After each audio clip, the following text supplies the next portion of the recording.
Okay, guys, so we are back for day 2. So this is your Tuesday lesson. So you should have a pencil and your My View book out, and you should be on page 171 ready to underline, okay? So over in the corner it says underline words that help you explain the poem's rhyme scheme. So it's the words that rhyme. Okay, so I'm going to read here what we have on the first page. So we have trickles of sweat etch silvery trails, down wind-bitten cheeks coated with ash, curtains of vapor with each breath he exhales, wreathe his tired smile, drooping his drooping mustache, framed by smoke-smudged wrinkles, soot-black eyebrows cannot hide, a flash of blue eyes that twinkle with strength and triumphant pride. So we need to underline the words that rhyme. So you're going to underline all of those last words in each sentence or each line. And those are all part of a stanza. So this is one stanza, stanza 1. And then we have where it says 5, that's stanza 2. So I'm sorry, it moved with me, but you guys need to underline all of the last lines because we have wrinkles, and that rhymes with twinkle, and hide and pride. Okay?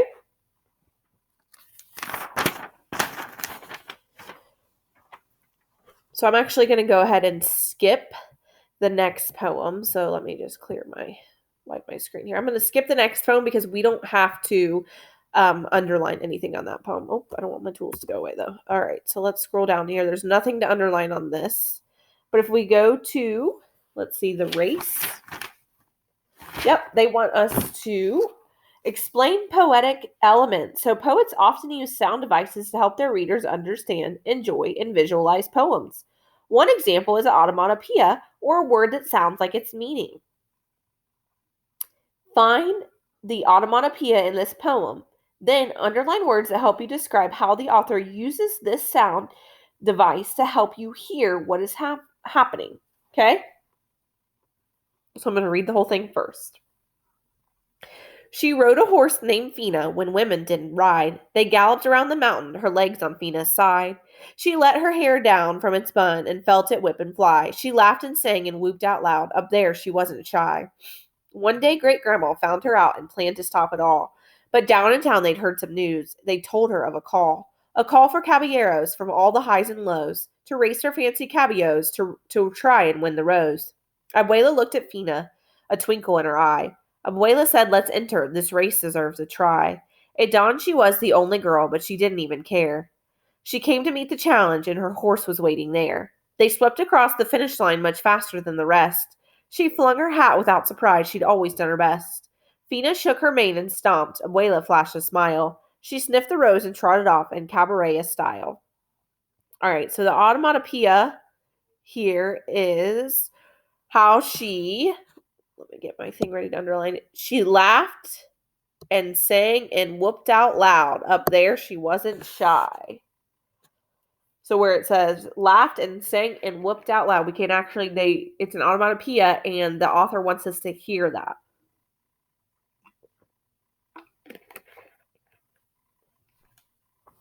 Okay? All right, so let's go ahead. I'm going to clear my page again here. Get my cursor back. I'm going to, oh, there's more. I'm sorry. So if you go to 25,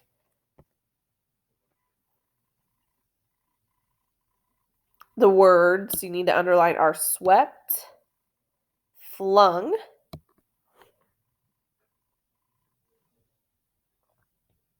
swept and flung, shook and stumped. And then if we go down just a little bit, she sniffed and trotted, which is it actually worked out that it was already sniffed and trotted there. Okay?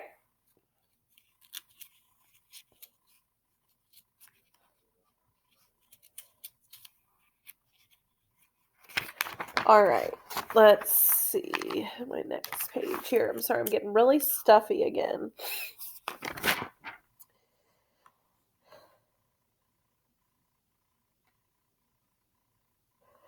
And then we're not going to do In Daddy's Arms because we are pretty good with context clues.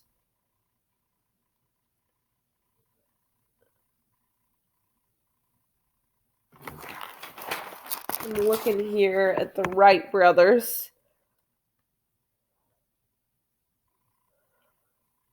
Okay, I like this one. So this Wright brothers one, and I like what they're trying to teach you here. So let's go ahead and clear our screen and get my cursor back.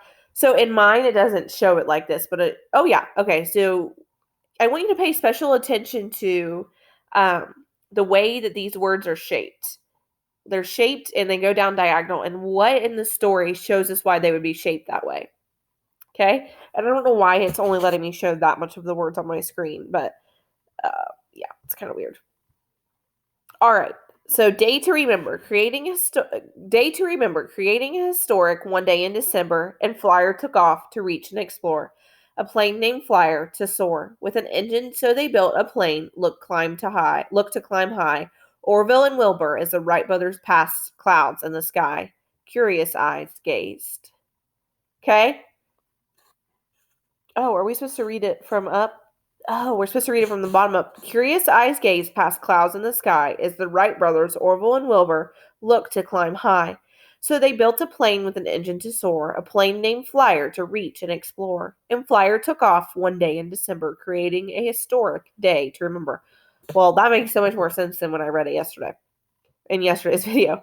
So, why do you think it's going up?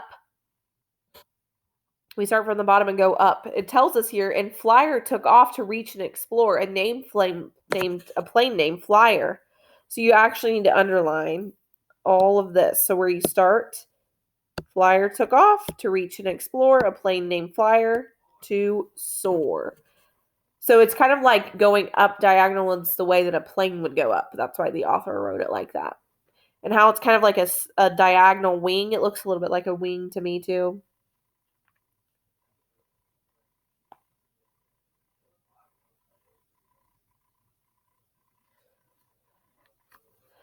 All right.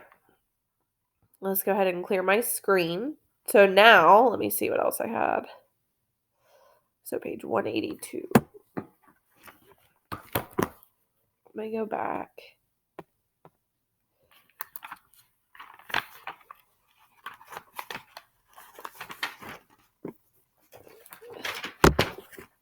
Okay, 182 here. Let's see what it is. Okay.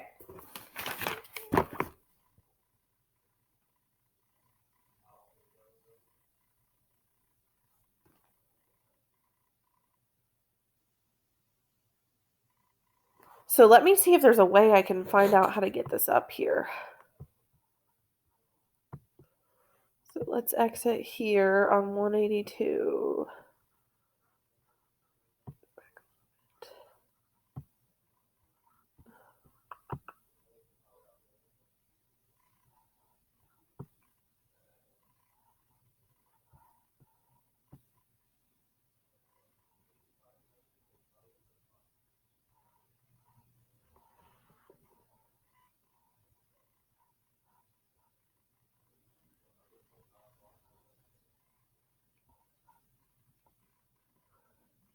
I don't know why it doesn't let me. This is with lesson 3, so let's see.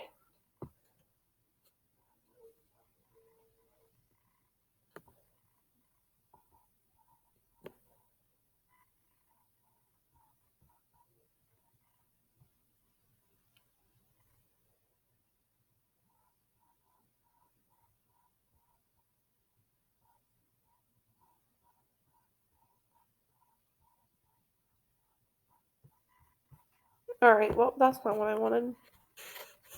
Sorry, guys. I was hoping it was going to bring me to the page 182 because it's going to be really hard for me to do that without showing it on the screen, and now I've lost it. Okay, so for 182, we're going to kind of talk about it here. So it talks about, I want you to read through it. So you should all go ahead, if you're on this video with me, go ahead and get to 182.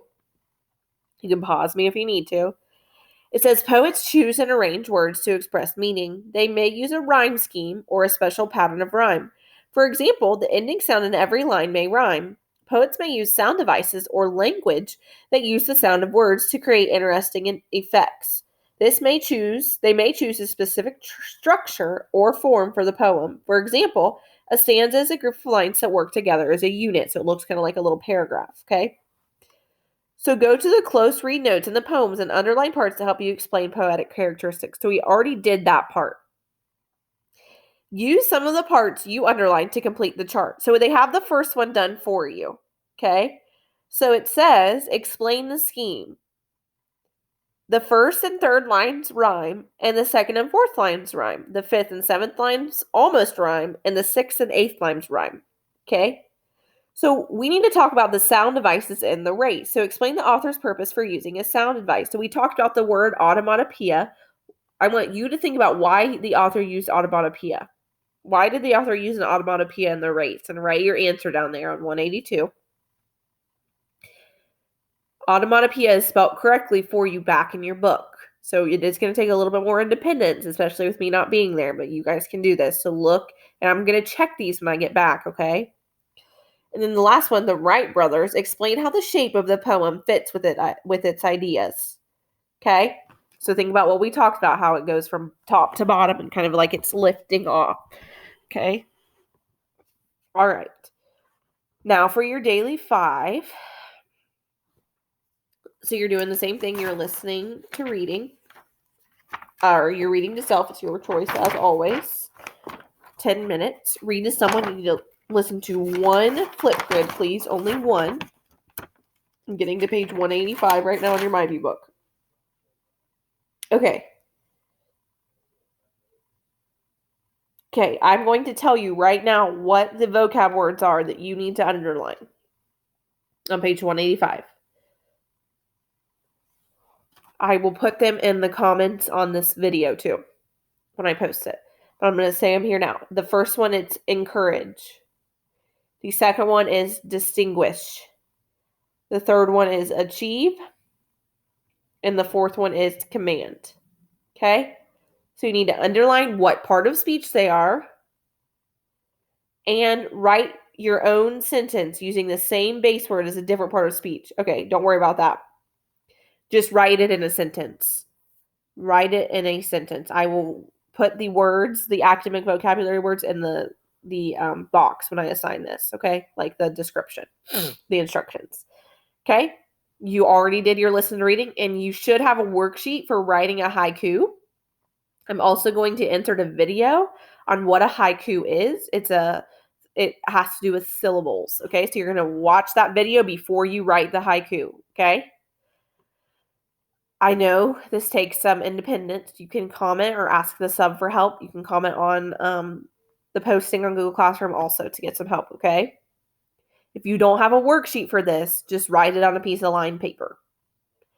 All right, that is all from me for today. I hope you guys have an awesome day, and I will be back with another lesson for you tomorrow, okay? All right, bye, guys. Take care.